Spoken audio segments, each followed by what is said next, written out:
Welcome to গল্পের বৈঠক। আমি রূপসা আবার চলে এসেছি, আর আজকে আমি আপনাদের জন্য নিয়ে এসেছি হেমেন্দ্র কুমার রায়ের লেখা জকের ধন গল্পটির তৃতীয় পর্ব। তো চলুন বেশি দেরি না করে আজকের পর্বটি শুনে নেওয়া যাক।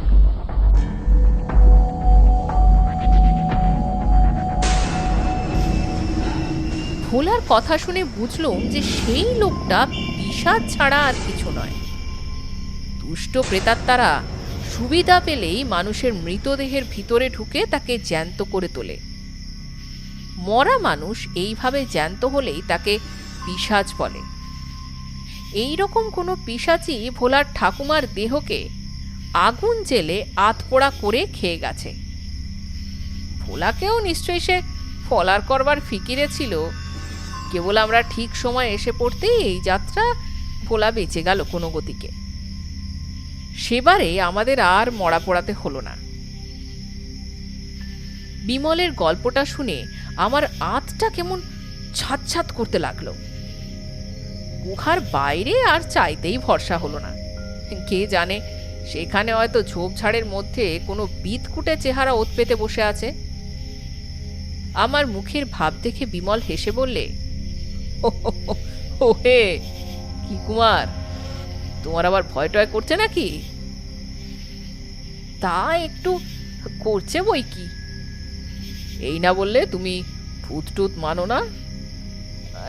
হ্যাঁ, মানে আগে মানতুম না, কিন্তু এখন আর মানি না বলে মনে হচ্ছে না। ভয় কি কুমার? আমার বিশ্বাস এই গল্পটার একটা বর্ণও সত্যি নয়। আগাগোড়াই গাঁজাখুরি।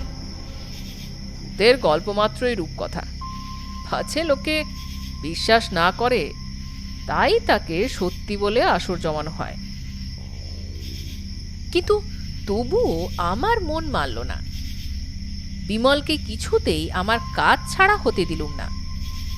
ভয়ের চোটে রামহরির রান্না, রাম পাখির মিষ্টি মাংস পর্যন্ত তেমন তাড়িয়ে তাড়িয়ে খেতে পারলুম না। গুহার বাইরের দিকে বিমল অনেকগুলো সরল কাঠ ছড়িয়ে আগুন জেলে বললে,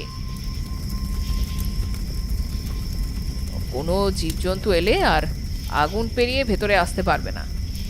তোমরা দুজনে এখন ঘুমো, আমি একটু জেগে পাহারা দিই। আমার পর কুমারের পালা, তারপর রামহরি। ছাতকের ডাকবাংলোর সেই ব্যাপারের পর থেকেই রোজ রাত্রেই আমরা এমনি পালা করে পাহারা দিই। আমি আর রামহরি গায়ের কাপড় মুড়ি দিয়ে শুয়ে পড়লুম। মাঝরাত্রে বিমল আমাকে ঠেলে তুলে বললে, কুমার ওহে ওঠো, এবার তোমার পালা।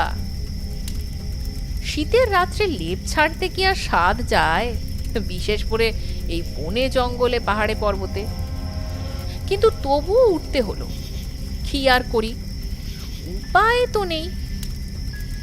গুহার সামনে আগুনটা নিভে আসছিল। আরো খানকত কাঠ তাতে ফেলে দিয়ে কোলের উপরে বন্দুকটা নিয়ে দেওয়ালে ঠেস দিয়ে বসল। চাঁদ সেদিন মাঝরাত্রের আগেই অস্ত গিয়েছিল। বাইরে একেবারে ঘুটঘুট করছে অন্ধকার। পাহাড়, বন, ঝোপঝাপ সমস্ত মুছে দিয়ে জেগে আছে খালি অন্ধকারের এক সীমাহীন দৃশ্য। আর তারই ভিতর থেকে শোনা যাচ্ছে ঝর্ণার আশ্রানত ঝরঝর শব্দ। শত শত গাছের একটানা মর্মর শব্দ, আর লক্ষ লক্ষ ঝিঝির একঘেয়ে ঝি ঝি ঝি। হঠাৎ একরকম শব্দ শুনল, ঠিক যেন অনেকগুলো আতুরে শিশু কাঁদছে। আমার বুকটা ধড়ফড় করে উঠল। এই নিশুত রাত্রে এমন বনে বাদারে এতগুলো মানুষের শিশু এলো কোত্থেকে? একে আজ বিশ্রী একটা ভূতের গল্প শুনেছি, তার উপরে এই গহন বনের এক থমথমে অন্ধকার রাত্রি, তার উপরে আবার এরকম পেয়ারা চিৎকার। মনের ভিতরে জেগে উঠল যত সমস্ত অসম্ভব কথা। আবার সেই অদ্ভুত কাঁদুনি।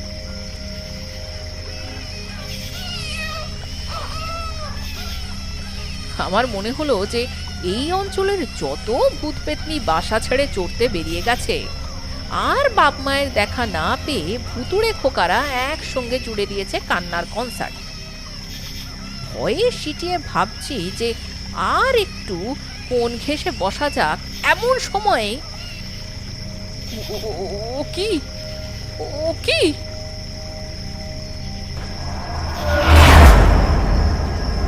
গুহার বাইরে অন্ধকারের ভিতরে দুটো জ্বলন্ত কয়লার মতন চোখ এক দৃষ্টে আমার পানে তাকিয়ে আছে।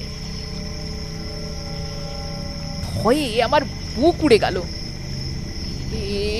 চোখ দুটো ঠিক সেই শ্মশানের পিশাচের মতো না? এখানে পিশাচ আছে নাকি?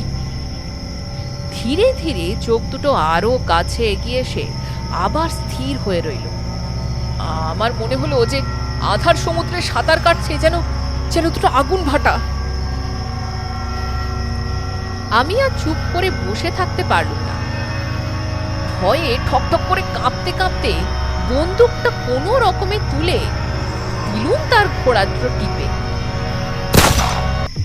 হুড়ুম করে ভীষণ এক আওয়াজ হলো, সঙ্গে সঙ্গে জ্বলন্ত চোখ দুটো গেল নিভে। বন্দুকের শব্দে বিমল, রামহরি আর বাঘা একসঙ্গেই জেগে উঠল। বিমল ব্যস্ত হয়ে বলল, কুমার কুমার ব্যাপারটা কি? আমি বলল, পিশাচ পিশাচ পিশাচ পিশাচ কি হে? হ্যাঁ, ভয়ানক একটা পিশাচ এসে জ্বলন্ত দুটো চোখ মেলে আমার পানে তাকিয়েছিল, তাই আমি বন্দুক ছুড়ে দিয়েছি। বিমল তখনই আমার হাত থেকে বন্দুকটা টেনে নিল। তারপর এক হাতে লণ্ঠন আর এক হাতে বন্দুক নিয়ে আগুন টপকে গুহার বাইরে গিয়ে চারিদিক তন্ন তন্ন করে দেখে এসে বললে, কোথাও তো কিছু নেই। ভূতের গল্প শুনে তোমার মাথা খারাপ হয়ে গেছে কুমার, তুমি তুমি হয়তো ভুল দেখেছো। এমন সময় সেই ভুতুড়ে খোকারা কোথা থেকে যেন কেঁদে উঠল। আমি মুখ শুকিয়ে বলল,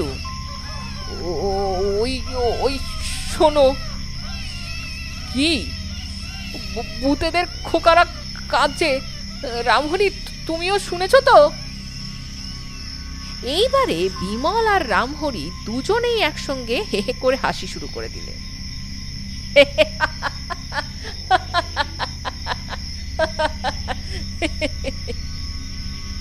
আমি রেগে গিয়ে বলল, তোমরা হাসছো যে? হ্যাঁ, এ কি হাসির কথা? বিমল হাসতে হাসতে বললে, শহরের বাইরে তো কখনো পা দাওনি, শহর ছাড়া দুনিয়ার কিছুই জানো না, এখনো একটি আস্ত বুড়ো খোকা হয়েই আছো। যা শুনছো সেটা ভূতেদের খোকার কান্না নয়, বকের ছানার ডাক। বকের ছানার ডাক? হ্যাঁ গো হ্যাঁ, কাছেই কোনো গাছে বকের বাস আছে। বকের ছানার ডাক অনেকটা কচি ছেলের কান্নার মতনই। বেজায় অপ্রস্তুত হয়ে গেল, কিন্তু সেই জ্বলন্ত চোখ দুটো তো মিথ্যে নয়। বিমল যতই উড়িয়ে দিক, আমি সচক্ষে দেখেছি, আর আমি যে ভুল দেখিনি তা দিব্যি গেলে বলতে পারি। কিন্তু আজ যেরকম বোকা বনে গেছি, তাতে এদের কাছে সে ব্যাপার নিয়ে আপাতত কোনো উচ্চবাচ্য না করাই ভালো।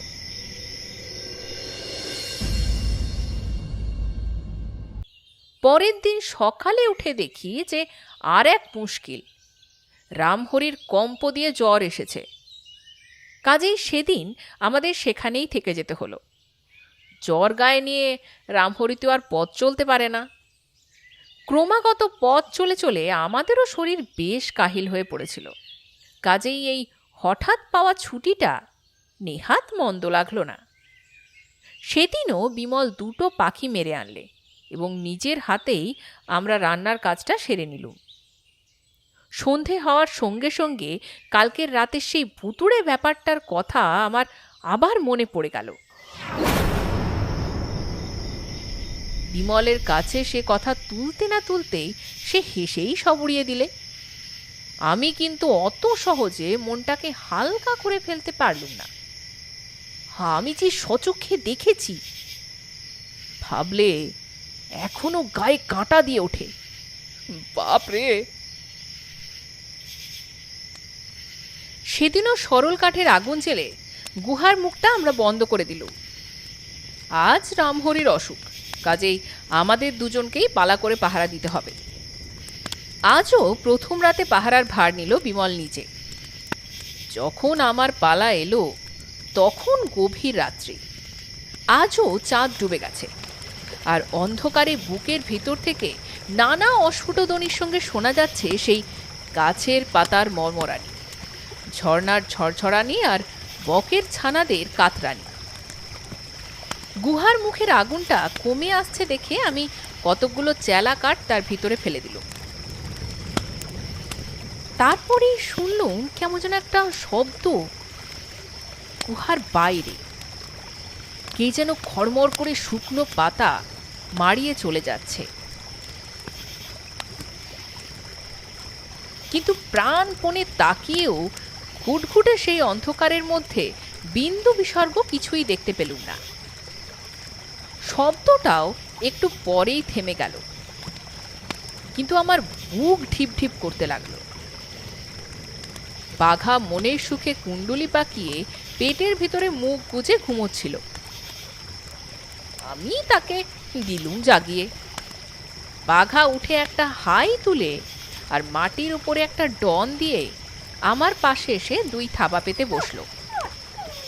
এক হাতে তার গলাটা জড়িয়ে ধরে আমি অনেকটা আশ্বস্ত হলো। আবার সেই শব্দ।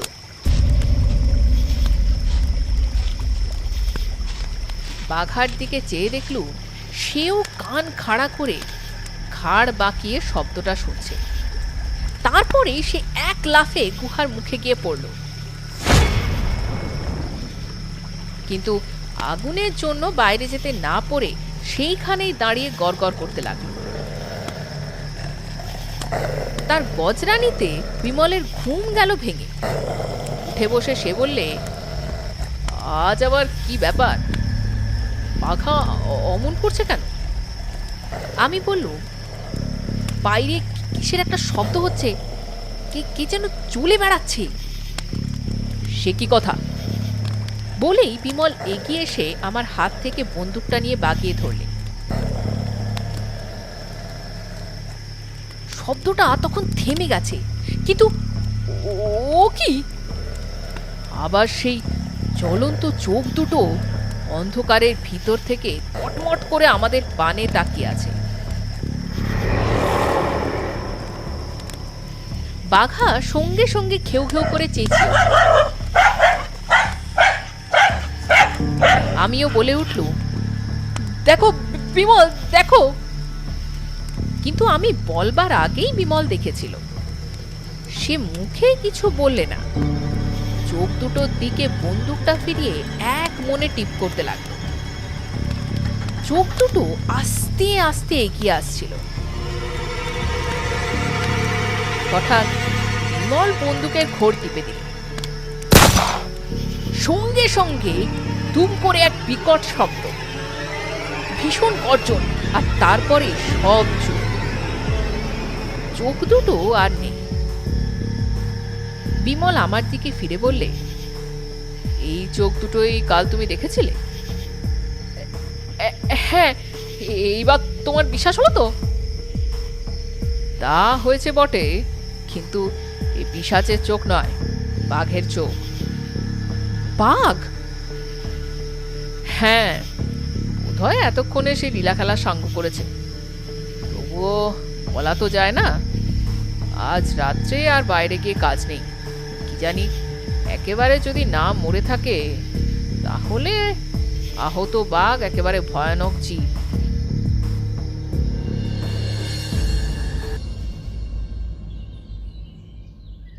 পরদিন সকালে উঠে দেখলুম যে বিমল যা বলেছে তাই। গুহার মুখ থেকে খানিক তফাতে পাহাড়ের উপরে একটা মরা বাঘ পড়ে রয়েছে। আমরা মেপে দেখলুম যে পাক্কা ৬-৭ হাত লম্বা তো হবেই।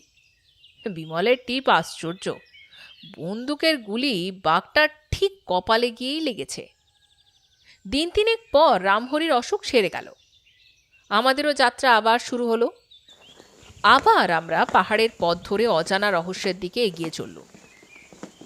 বিমল বললে, আমি একটু এগিয়ে যাই, আজকের পেটের খোরাক আবার জোগাড় করতে হবে তো, বাকিটাকে কিছু মেলে কিনা দেখা যাক।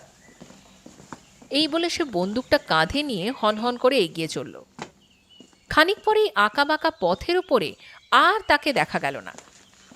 কেবল শুনতে পেলুম যে সে গলা ছেড়ে গান ধরেছে, আগে চল ভাই, পড়ে থাকা পিছে মরে থাকা মিছে, বেঁচে মরে কি বা ফল ভাই। বাবা কি যে গাইবো, তো জানিও না কি গান এটা। আগে চল ভাই, পড়ে থাকা পিছে মরে থাকা মিছে, বেঁচে মরে কি বা ফল ভাই। ক্রমে সে গানের আওয়াজও আস্তে আস্তে মিলিয়ে গেল। রামহরির শরীর তখনও বেশ কাহিল হয়েছিল, সে তাড়াতাড়ি চলতেই পারছিল না। কাজেই আমাকে বাধ্য হয়েই তার সঙ্গে সঙ্গে থাকতে হলো। সেদিনের সকালে রোদটি আমার ভারী ভালো লাগছিল। মনে হচ্ছিল যেন সারা পাহাড়ের বুকের ওপরে কি কাঁচা সোনার মতো মিঠে হাসি ছড়িয়ে দিয়েছে। হরেক রকম পাখির গানে চারিদিক মাত হয়ে আছে। গাছপালার উপরে সবুজের ঢেউ তুলে বাতাস বয়ে যাচ্ছে, আর এখানে ওখানে আশেপাশে গোছা গোছা রঙিন বনফুল ফুটে সোহাগে দুলে দুলে মাথা নেড়ে যেন বলছে, আমাদের নিয়ে মালা গাঁথো, আমাদের আদর করো, আমাদের মনে রেখো, কিন্তু ভুলো না। কচি কচি ফুলগুলিকে দেখে মনে হলো যে ইরা যেন বনদেবীর খোকা খুকি। আমি বেছে বেছে অনেক ফুল তুললুম, কিন্তু কত আর তুলব, এত ফুল দুনিয়ায় কোনো ধনীর মস্ত মস্ত বাগানেও যে ধরবে না। এমনই নানা জাতের ফুল এদেশের সব জায়গাতেই আছে, কিন্তু আমাদের স্বদেশ যে কত বড় ফুলের দেশ তা আমরা নিজেরাই খবর রাখি না। আমরা বোকার মতো হাত গুটিয়ে বসে থাকি, আর এই সব ফুলের ভাণ্ডার দু হাতে লুট করে নিয়ে যায় বিদেশি সাহেবরা। তারপর বড় বড় শহরের বাজারে সেই সব ফুল চড়া দামে বিকিয়ে যায়। কেনে অবশ্য সাহেবরাই বেশি। এ থেকেই বেশ বুঝতে পারি যে আমাদের ব্যবসা বুদ্ধি তো নেই। তারপর সবচেয়ে যা লজ্জার কথা, স্বদেশের জিনিসকে আমরাও আদর করতে শিখিনি। এই ভাবতে ভাবতে পথ চলছি, হঠাৎ রামহরি বলে উঠল, ছোটবাবু দেখুন, একটু দেখুন। আমি ফিরে বললুম, কি? রামহরি আঙুল দিয়ে মাটির দিকে আমার দৃষ্টি আকর্ষণ করল। পথের উপর একটা বন্দুক পড়ে রয়েছে। দেখেই বুঝলুম যে সেটা বিমলের বন্দুক। দাঁড়িয়ে দাঁড়িয়ে অবাক হয়ে ভাবতে লাগলুম, পথের মাঝখানে বন্দুক ফেলে বিমল গেলটা কোথায়? সে তো বন্দুক ফেলে যাবার পাত্র নয়।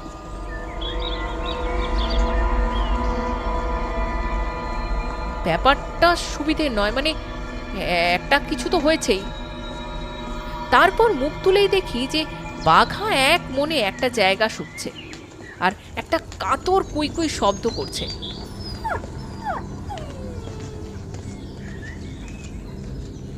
এগিয়ে গিয়ে ভালো করে দেখি যে সেখানে খানিকটা রক্ত চাপ বেঁধে রয়েছে।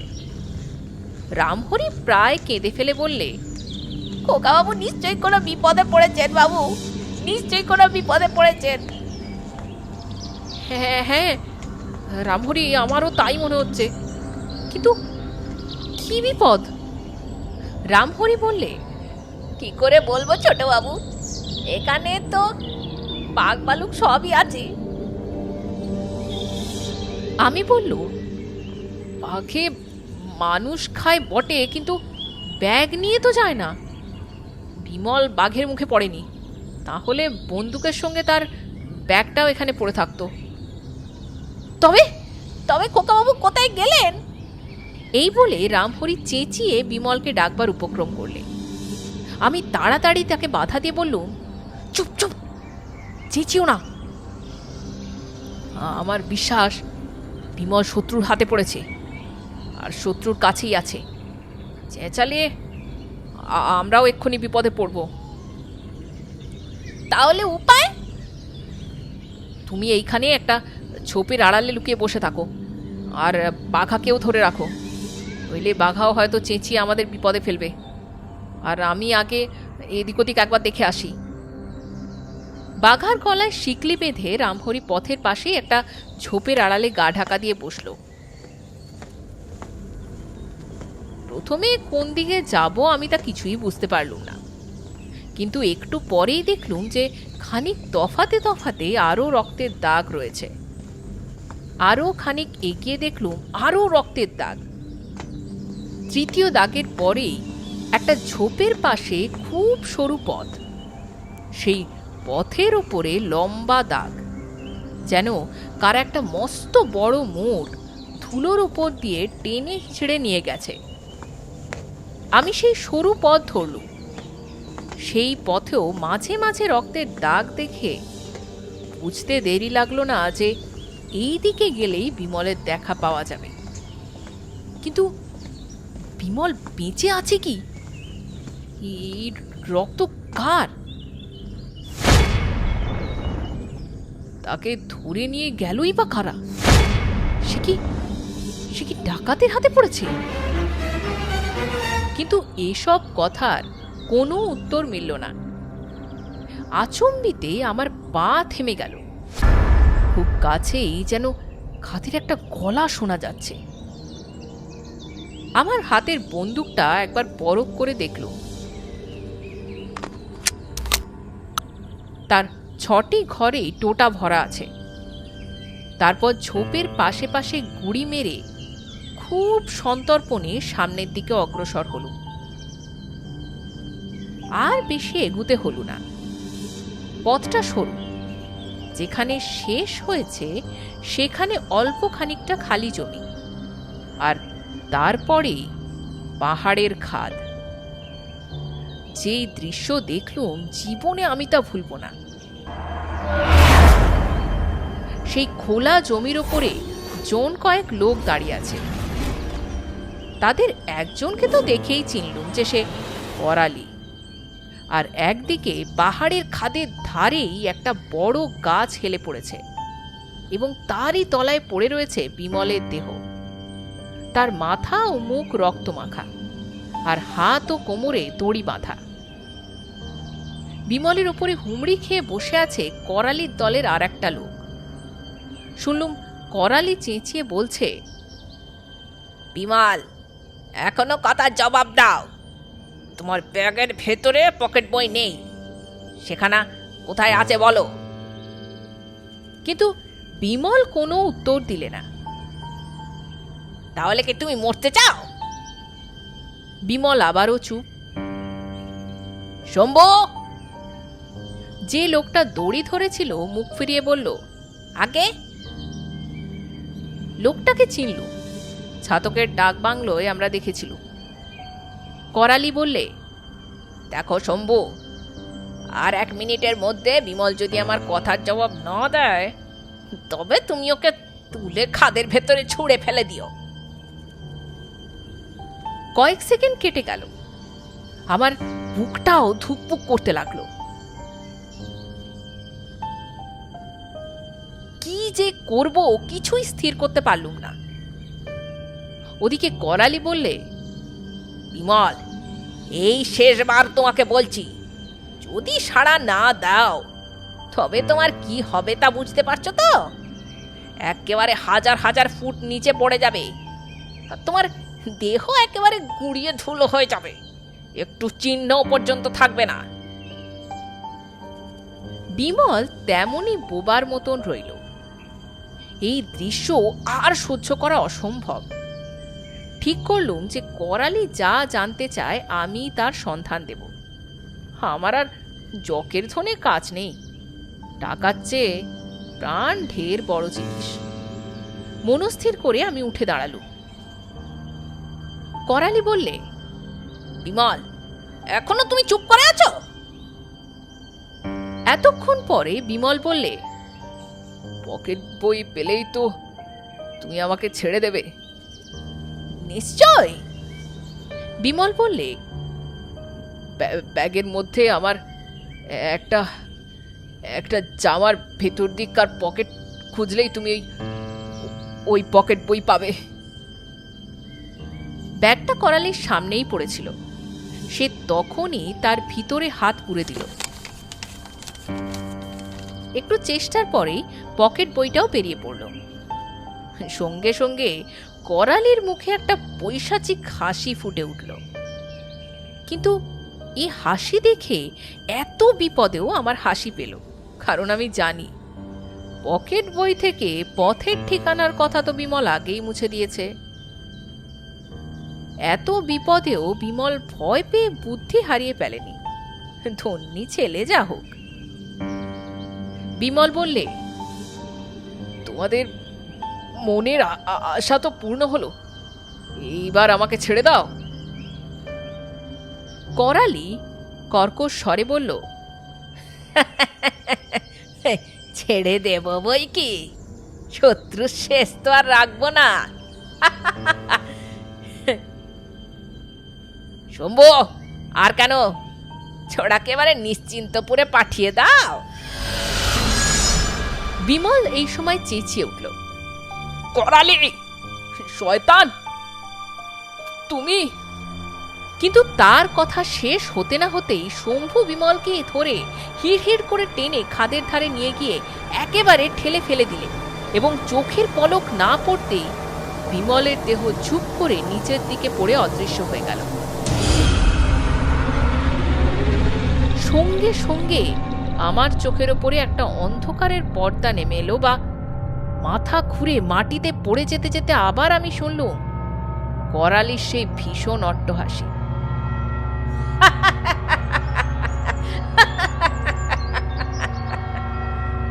তারপরেই আমি একেবারে অজ্ঞান হয়ে গেলাম।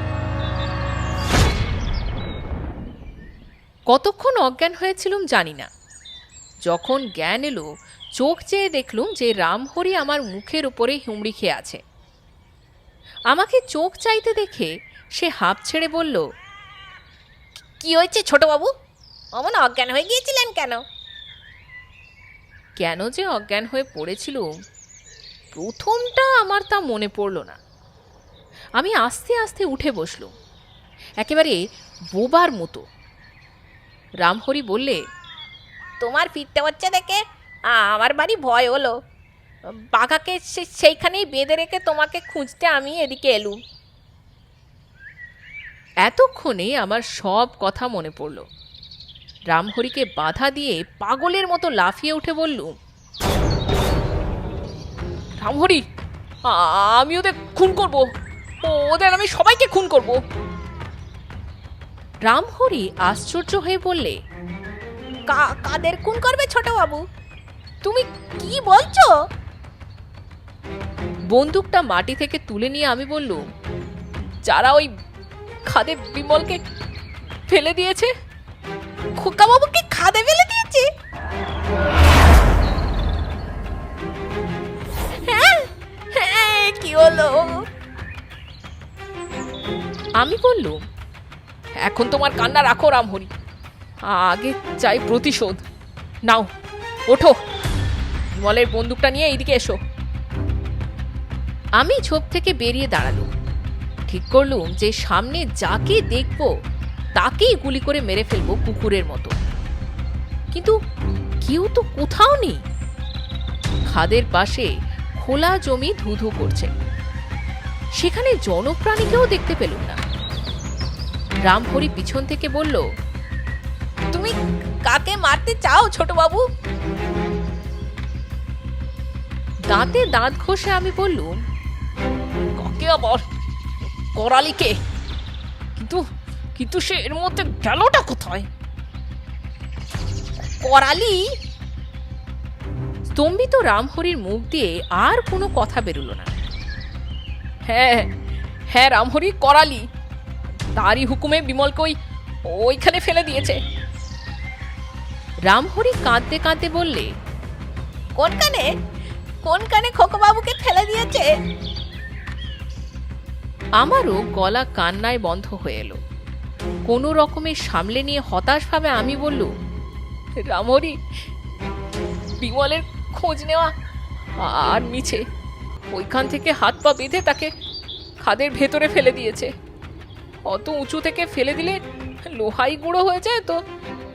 মানুষের দেহ তো সামান্য ব্যাপার। বিমলকে আর আমরা দেখতে পাবো না রামহরি।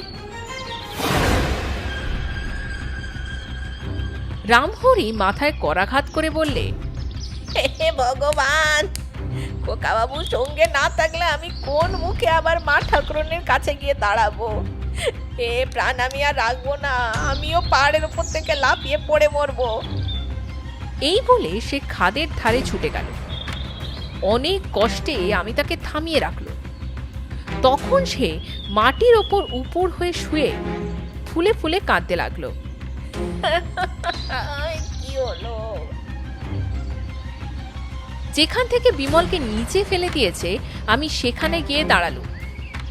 তারপর ধারের দিকে ঝুঁকে পড়ে দেখতে লাগলুম যে বিমলের দেহটা নজরে পড়ে কিনা।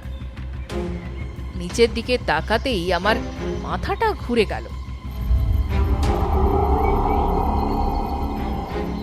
এমন গভীর খাদ আমি জীবনে দেখিনি। ঠিক খাড়া ভাবে নিচের দিকে কোথায় যে তলিয়ে গেছে তা নজরেই ঠেকে না। তলার দিকটা একেবারে ধোঁয়া ধোঁয়া, অস্পষ্ট। হঠাৎ একটা অদ্ভুত জিনিস আমার চোখে পড়ল। আমি যেখানে দাঁড়িয়ে আছি সেখান থেকে হাত 15 নিচেই পাহাড়ের খাড়া গায়ে একটা বুনো গাছের পুরো ঝোপ দেখা যাচ্ছে। আর সেই ঝোপের উপরে ওটা কি? ও যে মানুষের দেহের মতোই দেখতে। প্রাণপণে আমি চেঁচিয়ে উঠল, রামহরি, রামহরি, একবার দেখবে এসো। রামহরি তাড়াতাড়ি ছুটে এলো। সঙ্গে সঙ্গে ঝোপের উপরে দেহটাও নড়ে উঠল।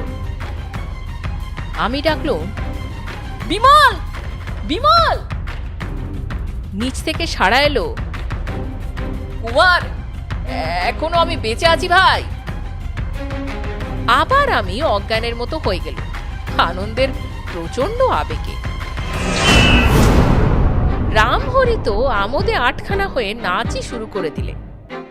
অনেক কষ্টে আত্মসংবরণ করে আমি বললুম, রামহরি, ধেই ধেই করে নাচলে তো আর চলবে না, আগে বিমলকে ওখান থেকে তুলে আনতে হবে যে।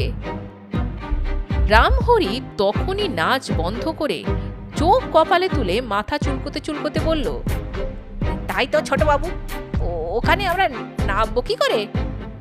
নামবার যে কোনো উপায় নেই। উঁকি মেরে দেখলুম যে বিমলের কাছে যাওয়াও অসম্ভব। পাহাড়ের গা বেয়ে মানুষ তো আর টিকটিকির মতো নিচে নামতে পারে না। ওদিকে বিমল যেরকম বেকায়দায় 1000 ফুট নিচু খাদের তুচ্ছ একটা ঝোপের উপরে আটকে আছে, এমন সময় নিচে থেকে বিমলের চিৎকার আমার ভাবনায় বাধা দিলে। শুনলুম বিমল চেঁচিয়ে বলছে, কুমার, শিগগির আমাকে তুলে নাও, আমি ক্রমেই নিচের দিকে সরে যাচ্ছি।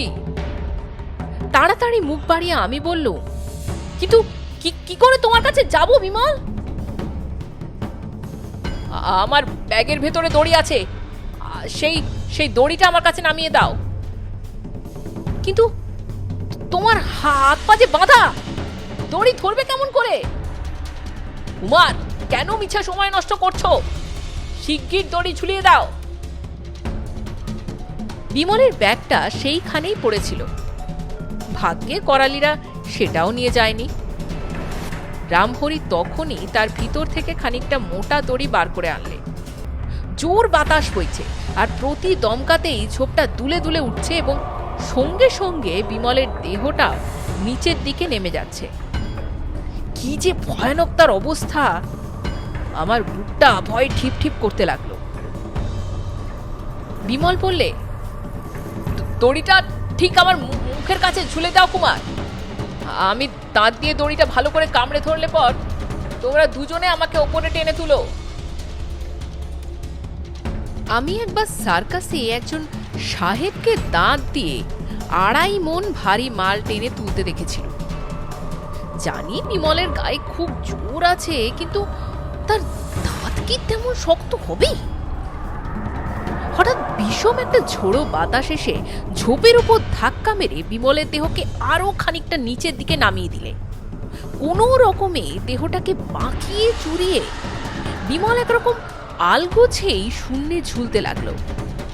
তার প্রাণের ভিতরটা তখন যে কিরকম করছিল সেটা তার মরার মতো সাদা মুখ দেখেই বেশ বুঝতে পারল। হাওয়ায় আর একটা দমকা এলেই বিমলকে কেউ আর বাঁচাতে পারবে না। তাড়াতাড়ি দড়ি ঝুলিয়ে দিল একেবারে বিমলের মুখের ওপর। বিমল প্রাণপণে দড়িটা কামড়ে ধরলে।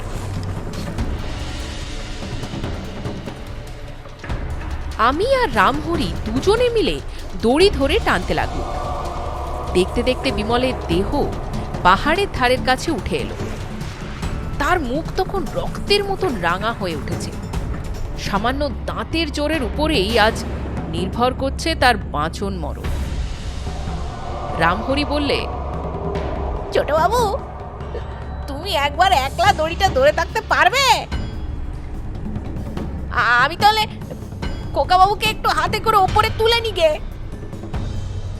আমি বললুম, পারবো পারবো নিশ্চয়ই। রামহরি দৌড়ে গিয়ে বিমলকে একেবারে পাহাড়ের উপরে নিরাপদ স্থানে তুলে ফেললে। তারপর তাকে নিজের বুকের ভিতরে টেনে নিয়ে আনন্দের আবেগে কাঁদতে লাগলো।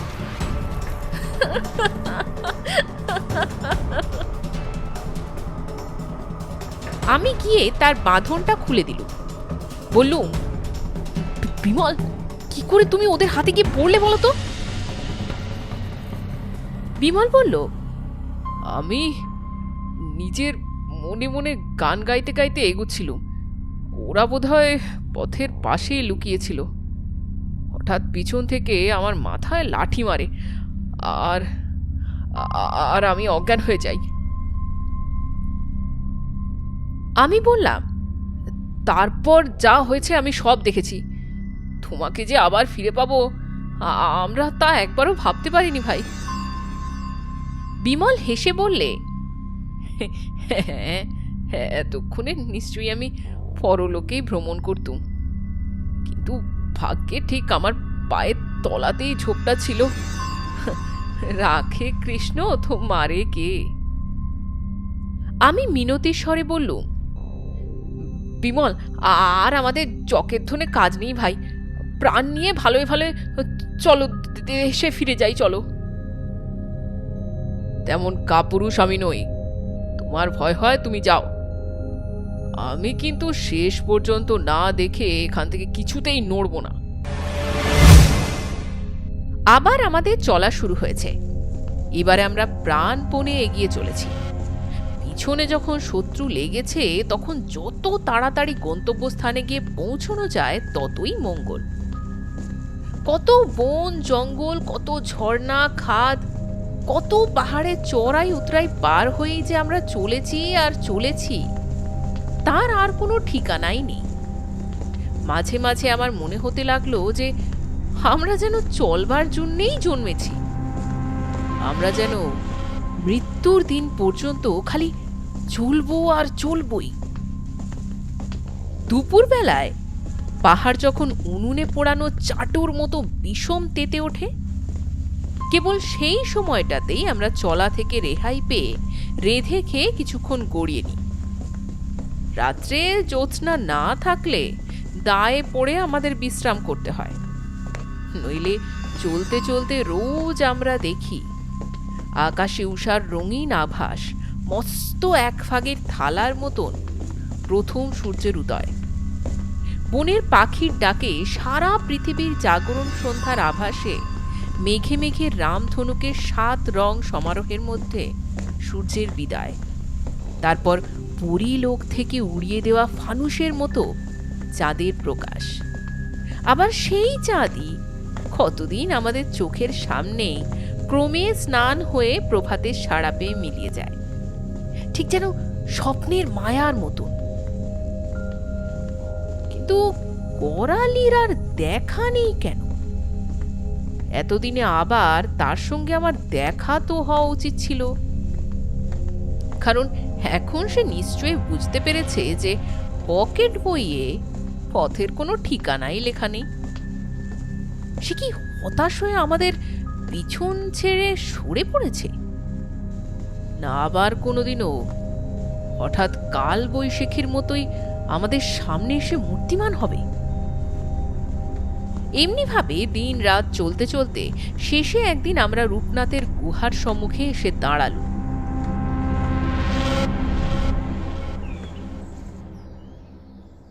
শুনেছি এই গুহার ভিতর দিয়ে অগ্রসর হলে সুদূর চীন দেশে গিয়ে হাজির হওয়া যায়।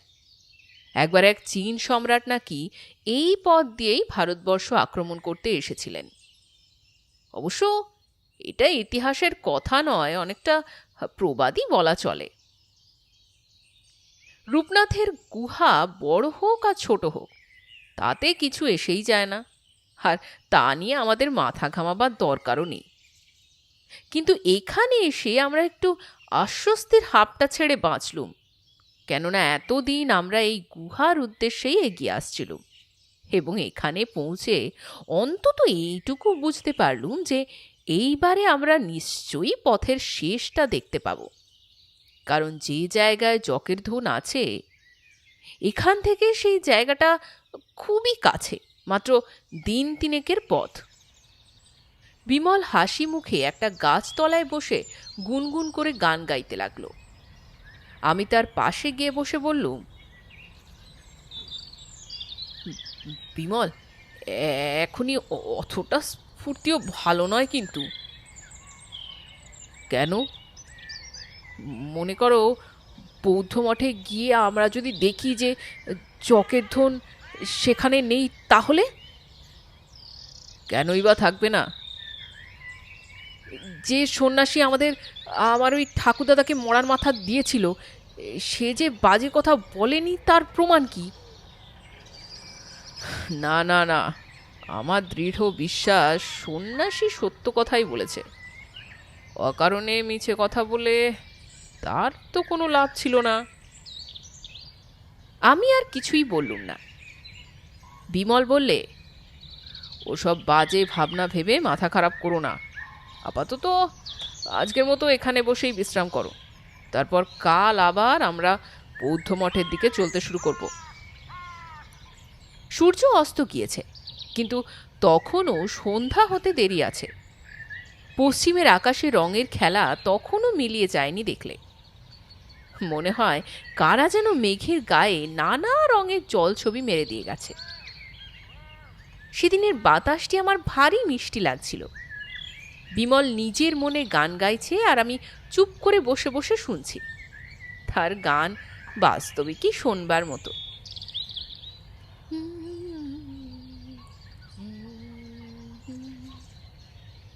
এইভাবে খানিকক্ষণ কেটে গেল। হঠাৎ সামনের জঙ্গলের দিকে আমার চোখ পড়ল।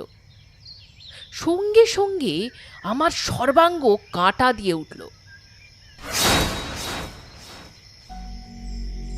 আমি বেশ দেখলুম যে একটা গাছের আড়াল থেকে করালির কুৎসিত মুখখানি উঁকি মারছে।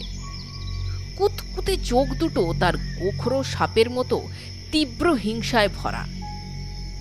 আমাদের চোখাচোখি হবা মাত্রই মুখখানা বিদ্যুতের মতো সাত করে সরে গেল। আমি তাড়াতাড়ি বিমলের গা টিপল। বিমল চমকে গান থামিয়ে ফেললে। চুপি চুপি বললুম, করালি। বিমল এক লাফে দাঁড়িয়ে উঠে বললে, কই কই? আমি সামনের জঙ্গলের গাছটার দিকে দেখিয়ে বললুম, ওই যে ওইখানে। বিমল তখনই সেই দিকে যাবার উপক্রম করলে, কিন্তু আমি বাধা দিয়ে বললুম, না না না, যেও না, হয়তো করালি লোকেরাও এখানে লুকিয়ে আছে। আচমকা আবার বিপদে পড়তে হতে পারে। ঠিক বলেছ, কিন্তু আমি যে আর থাকতে পারছি না কুমার। আমার ইচ্ছে হচ্ছে এখনই ছুটে গিয়ে শয়তানের টুটিটা টিপে ধরে। আমি বললাম, না না না, চলো আমরা বরং এখন এখান থেকে সরে পড়ি। করালি ভাবুক যে আমরা ওদের দেখতেই পাইনি, তারপরে ভেবে দেখা যাবে যে আমাদের কি করা উচিত। চারিদিকে সতর্ক দৃষ্টি রেখে আমরা সেখান থেকে চলে এলুম। বেশ বুঝলুম যে করালি যখন আমাদের এত কাছে আছে, তখন কোনো না কোনো দিক দিয়ে একটা নতুন বিপদ আসতে আর বড় দেরি নেই। জকের ধনের কাছে এসেছি বলে আমাদের মনে যে আনন্দের উদয় হয়েছিল, করালির আবির্ভাবে সেটা আবার কর্পূরের মতো উবে গেল। কি মুশকিল, এই রাহুর গ্রাস থেকে কি আমরা কিছুতেই ছাড়ান পাবো না? কি দুর্গম পথ! কখনো প্রায় খাড়া হয়ে উপরে উঠে গেছে, আবার কখনো বা ঘুটঘুটে অন্ধকার গুহার ভিতর দিয়ে পথটা সামনের দিকে এগিয়ে চলেছে। এই পথে নিশ্চয়ই লোক চলে না, কারণ পথের মাঝে মাঝে এমন সব কাটা জঙ্গল গজিয়ে উঠেছে যে কুড়ুল দিয়ে কেটে না পরিষ্কার করে অগ্রসর হওয়া অসম্ভব। ঠাকুরদাদার পকেট বইয়ে যদি পথের ঠিকানা ভালো করে না লেখা থাকতো, তাহলে নিশ্চয়ই আমরা এদিকে আসতেই পারতুম না।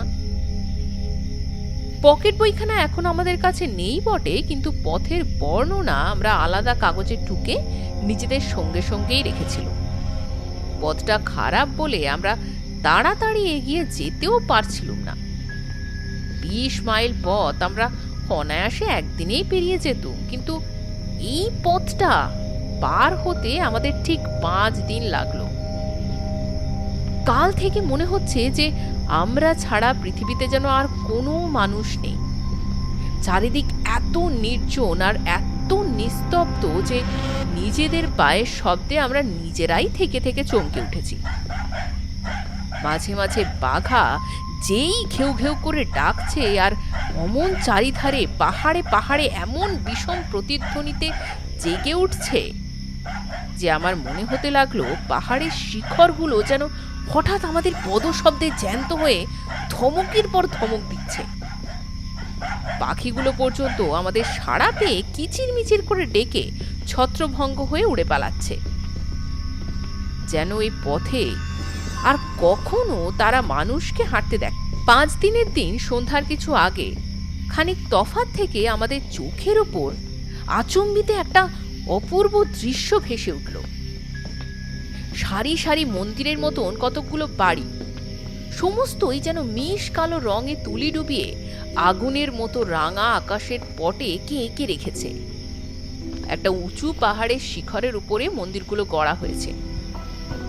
এই নিস্তব্ধতার রাজ্যে শিখরের ওপর মুকুটের মতো সেই মন্দিরগুলোর দৃশ্য এমন আশ্চর্য রকম গম্ভীর যে বিস্ময়ে আর সম্ভ্রমে খানিকক্ষণ আমরা কথাই কইতে পারলুম না।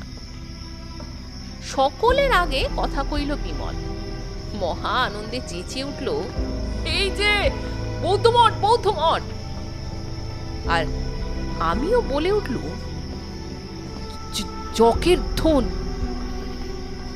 রামহরি বললে, আমাদের এতদিনের কষ্ট তাহলে সার্থক হলো।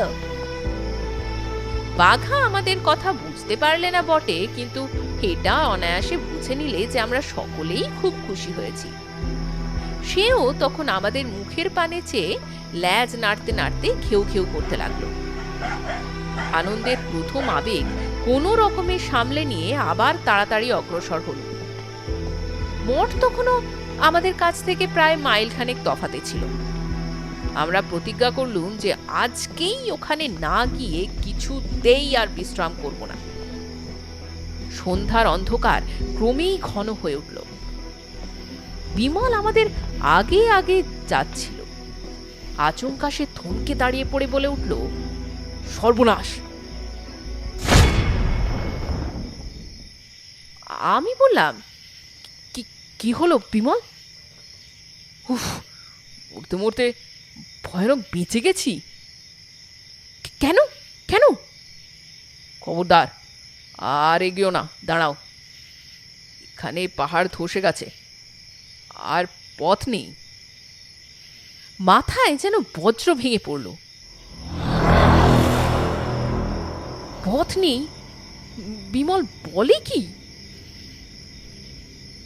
সাবধানে 2-4 পা এগিয়ে যা দেখলুম, তাতে মন এক্কেবারে দমে গেল। পথের মাঝখানকার একটা জায়গা ধসে গিয়ে গভীর এক ফাঁকের সৃষ্টি হয়েছে। ফাঁকের মুখটাও প্রায় 50-60 ফুট চওড়া। সেই ফাঁকের মধ্যেও নেমে যে পথের এদিক থেকে ওদিক দিয়ে উঠব, এমন কোনো উপায়ও দেখলুম না। পথের দুপাশে যে খাড়া খাদ রয়েছে তা এত গভীর যে দেখলেও মাথা ঘুরে যায়। এই কি বিড়ম্বনা! এত দিনের পরে এত বিপদ এড়িয়ে যখের ধনের সামনে এসে শেষে কিনা এইখান থেকে বিফল হয়ে ফিরে যেতে হবে। আমার সর্বাঙ্গ এলিয়ে গেল। সেইখানেই আমি ধূপ করে বসে পড়লুম। খানিকক্ষণ পরে মুখ তুলে দেখলুম ঠিক সেই ভাঙা জায়গাটার ধীরে একটা মস্ত উঁচু সরল গাছের দিকে তাকিয়ে চুপ করে বিমল যেন কি ভাবছে। আমি বললাম, আর কি দেখছো ভাই, এখানে বসবে এসো। আজ এইখানেই রাতটা কোনো রকম কাটিয়ে কাল না হয় আবার বাড়ির দিকে ফিরবো। এত সহজেই যদি হাল ছেড়ে দেবো তবে আর মানুষ হয়ে জন্মেছি কেন? হাল ছাড়বো না তো কি করব বলো? লাফিয়ে তো আর ওই ফাঁকটা পার হতে পারবো না, আর ডানাও তো নেই যে উড়ে যাব। তোমাকে লাফাতেও হবে না, আর আমি উঠতেও বলছি না, আমরা হেঁটেই যাব। হেঁটে? শূন্য দিয়ে হেঁটে যাব কিরকম? ওফ, শোনো বলছি, এই ফাঁকটার মাপ 17-18 ফুটের বেশি হবে না, তাই তো? হ্যাঁ। আচ্ছা, ভাঙা পথের ঠিক ধারে যে সরল গাছটা রয়েছে ওটা আন্দাজ কত ফুট হবে বলো দেখি? ওই তো 17-18 ফুটের চেয়ে ঢের বেশি। বেশ, তাহলে আর ভাবনা কি, আমরা কুড়ুল দিয়ে কুপিয়ে গাছের গোড়াটা এমনভাবে কাটবো যাতে করে পড়বার সময় গাছটা পথের ওই ভাঙা অংশটার ওপরেই গিয়ে পড়ে। তাহলে কি হবে বুঝতে পারছো তো? আমি আহ্লাদে এক লাফ মেরে বললুম, ওহো, বুঝেছি বুঝেছি, গাছটা ভাঙা জায়গার ওপরে পড়লেই একটা পোলের মতো হবে, তাহলেই তার উপর দিয়ে আমরা ওধারে যেতে পারবো। বিমল, তুমি হচ্ছ বুদ্ধির বৃহস্পতি, তোমার কাছে আমরা সব এক একটি গরু বিশেষ। বুদ্ধি সকলেরই আছে, কিন্তু কাজের সময় মাথা ঠান্ডা রেখে সকলেই সমানভাবে বুদ্ধিকে ব্যবহার করতে পারে না বলেই তো মুশকিলে পড়তে হয়। জাগে, আজ আমাদের এখানেই বিশ্রাম। কাল সকালে উঠেই আগে গাছটা কাটবার ব্যবস্থা করতে হবে। গভীর রাত্রি, একটা ঝুঁকে পড়া পাহাড়ের তলায় আমরা আশ্রয় নিয়েছি। আমাদের দিকে পাহাড় আর দুদিকে আগুন। বিমল আর রামহরি ঘুমাচ্ছে, আর আমিও কম্বল মুড়ি দিয়ে শুয়ে আছি, কিন্তু ঘুমোইনি, কারণ এখন আমার পাহারা দেবার পালা। চাঁদের আলোর আজ তেমন আর জোর নেই। চারিদিকে আলো আর অন্ধকার যেন একসঙ্গে লুকোচুরি খেলছে। হঠাৎ বৌদ্ধ মঠে যাবার পথের উপর দিয়ে শিয়ালের মতো কি একটা জানোয়ার বারবার পিছন তাকাতে তাকাতে তাড়াতাড়ি পালিয়ে গেল। দেখলেই মনে হয় যে সে যেন কোনো কারণে ভয় পেয়ে পালিয়ে গেল। মনে কেমন সন্দেহ হলো।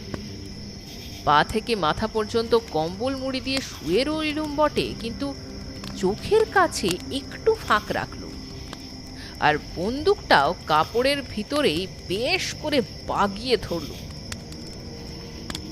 আস্তে আস্তে এক এক করে 3 মিনিট কাটল। তারপরেই দেখলাম পাহাড়ের আড়াল থেকে উপরে একটা মানুষ বেরিয়ে এলো। তারপর আর একজন, আর তারপর আরও একজন, তারপর একসঙ্গে 2 জন, অর্থাৎ সব শুধু 5 জন লোক আস্তে আস্তে চোরের মতো আমাদের দিকে তারা এগিয়ে আসছে। যদিও রাতের আবছায়ায় তফাৎ থেকে তাদের চিনতে পারলুম না, তবুও আন্দাজেই বুঝে নিলুম যে তারা কারা। সব থেকে আগের লোকটা আমাদের অনেকটা কাছে এগিয়ে এলো। আমাদের সামনেকার আগুনের আভা তার মুখের উপর গিয়ে পড়তেই আমি চিনলুম সে করালি। একটা নিষ্ঠুর আনন্দে বুকটা আমার নেচে উঠল। এই সেই করালি, এরই জন্যে কত বিপদে পড়তে হয়েছে, কতবার প্রাণ যেতে যেতে বেঁচে গেছে। এখনো এ আমাদের জমের বাড়ি পাঠাবার জন্য তৈরি হয়ে আছে। ধরি ধরি করেও কোনোবারই একে আমরা ধরতে পারিনি, কিন্তু এবারে আর কিছুতেই তো ছাড়ার নেই। বন্দুকটা তৈরি রেখে একেবারে মরার মতো আড়ষ্ট হয়ে পড়ে রইল। করালি আরো কাছে এগিয়ে আসুক না, তারপরে তার সুখের স্বপ্ন জন্মের মতো ভেঙে দেব। পা টিপে টিপে করালি ক্রমে আমাদের কাছ থেকে হাত 15-16 তফাতে এসে পড়ল। তার পিছনে পিছনে আর 4 জন লোক। আগুনের আভায় দেখলুম যে করালি সেই কুৎসিত মুখখানা আজ রাক্ষসের মতোই ভয়ানক হয়ে উঠেছে। তার ডান হাতে রয়েছে একখানা মস্ত বড় চকচকে ছোরা। এখন নিশ্চয়ই সেটা সে আমাদের বুকের ওপরেই বসাতে চায়। তার পিছনের লোকগুলোরও প্রত্যেকেরই হাতে ছোরা, বর্ষা বা তরোয়াল রয়েছে।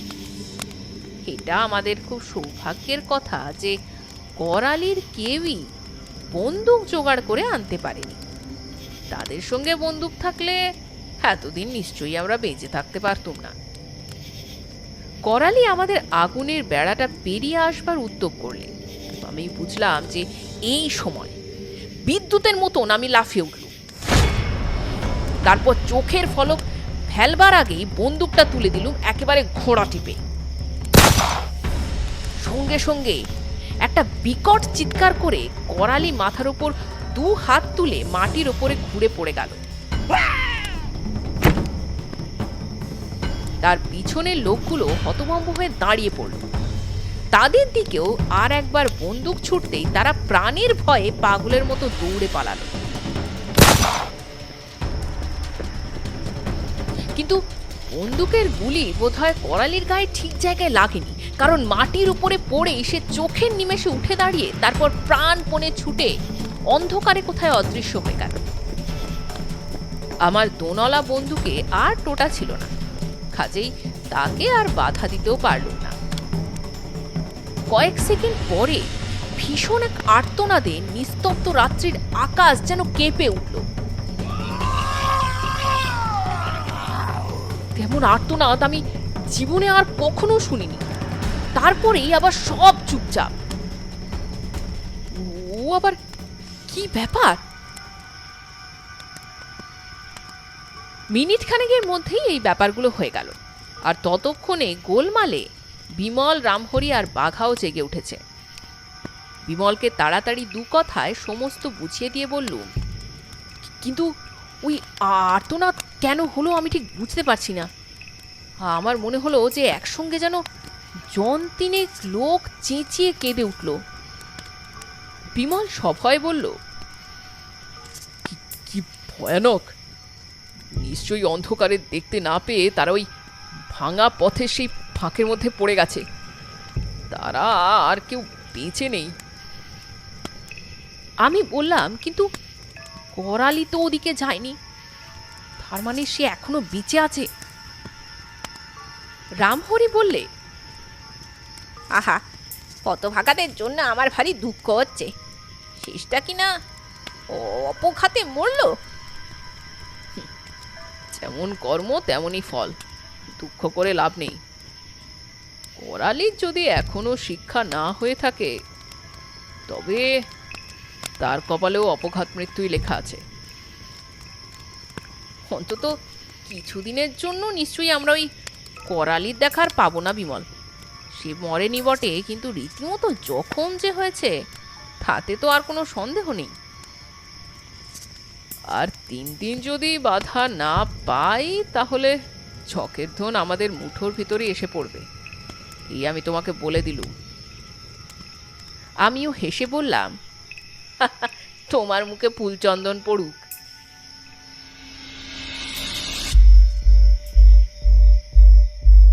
আপনারা শুনছিলেন লেখক হেমেন্দ্র কুমার রায়ের লেখা জকের ধন গল্পটির 3য় পর্ব।